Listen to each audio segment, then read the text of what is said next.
don't know the power of the dark side. Only a Sith deals in absolutes. Hello there.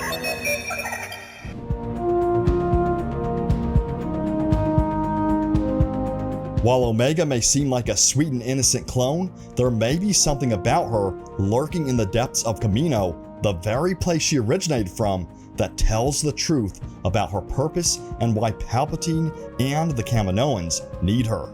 And this hidden secret may be the very thing that makes her a huge threat to any Jedi that come close to her, and that's what I'm going to explore and talk about in today's video. And before I dive into my theory of why she's such a major threat to the Jedi, remember that this video does contain spoilers for episode 1 and 2 of The Bad Batch, so you've been warned. With that said, let's find out why Omega could be such a dangerous threat to the Jedi and a very valuable asset to Palpatine and the Kaminoans. So we already know that in episode 2 of The Bad Batch, the clone named Cut expressed his concerns about Omega, suggesting that the Kaminoans must have an ultimate plan for her since the Kaminoans create everything with a purpose. So clearly some people are already suspicious of her, and for good reason. But what purpose could Omega serve? Well, let's just say the Kaminoans and Palpatine are up to no good.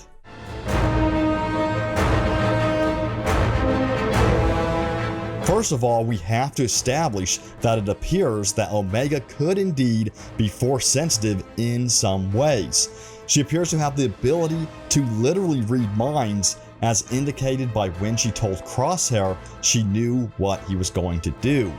And she has some serious skills with a blaster, and this in particular seems highly unusual because she clearly stated she has never fired a blaster before.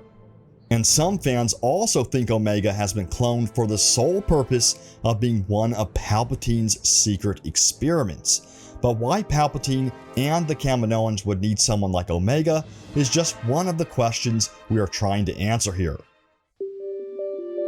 Omega clearly knows some things about the Kaminoan experiments on clones since she was Nala Se's medical assistant, and she is well aware the clones have chips implanted in their brains.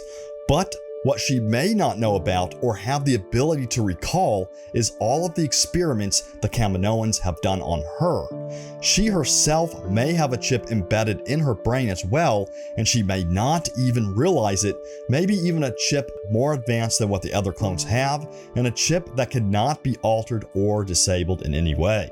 Of course, her chip may serve a different purpose altogether than something like Order 66, maybe even an evolution of the chips that were put in the clones before her.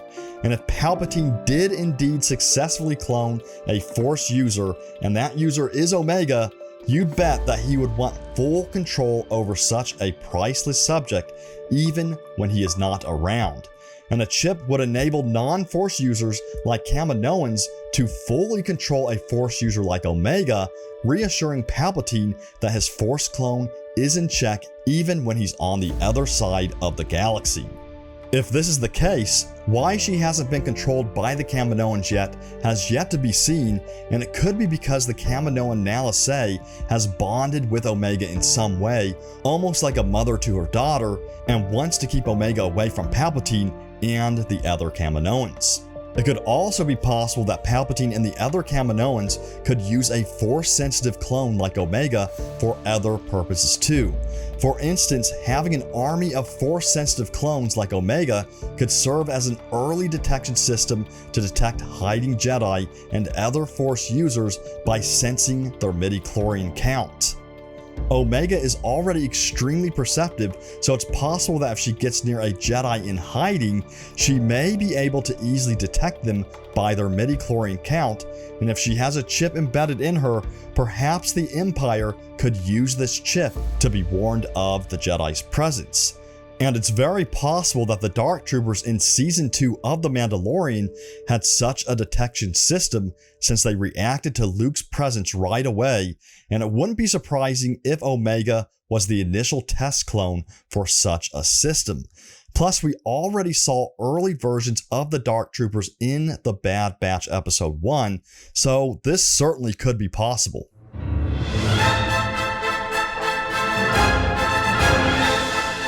Also, when looking at it from a scientific perspective, the chip inside Omega could possibly record important data about her usage of the Force as well.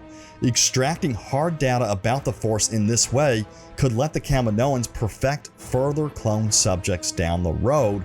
Plus, it would be a scientific breakthrough to gather hard data of the Force like this. And finally, another crazy theory could be that Omega's chip is more powerful than that of the clones, allowing her to tap into other clones' chips, fully controlling them as well as extracting their data. This combined with Force powers could be extremely powerful. Now, regardless of if Omega has a chip in her or not, or whether she has Force powers or not, it's safe to say that we all are definitely expecting a major reveal about her character in upcoming episodes. She's definitely the focal point of the story, and while Hunter is dealing with becoming a parent-like figure of Omega, I don't think he realizes just how much of a handful Omega may be or how complex things may get in the near future when he discovers more about her. The Bad Batch are becoming quite fond of their new young friend, and at this point will do anything to protect her. They also appear to be letting their guard down while around her, so we have to hope it's not the Bad Batch that are in the real danger while they're around Omega, because that could also be a whole other scenario that could play out. So leave your predictions in the comments and let me know what you think will happen with Omega. And don't forget to smash that like button if you enjoyed this video. It helps me out tremendously on YouTube if you give it a like. And also don't forget to share it with your friends as well. And don't forget to check out my full breakdowns of episode 1 and 2 of The Bad Batch by clicking on the links in the description. And if you are new here, remember to smash the subscribe button like Rucker would and ring the bell to be notified of upcoming videos right here at the Star Wars headquarters. I'll be doing videos on the Book of Boba Fett, The Mandalorian Season 3, Obi-Wan Kenobi series, Ahsoka series, and so much more. So much exciting stuff coming up. So if you don't want to miss out on all of the Star Wars goodness that is happening right now, hit that subscribe button. And until next time, take care, and may the Force be with you always.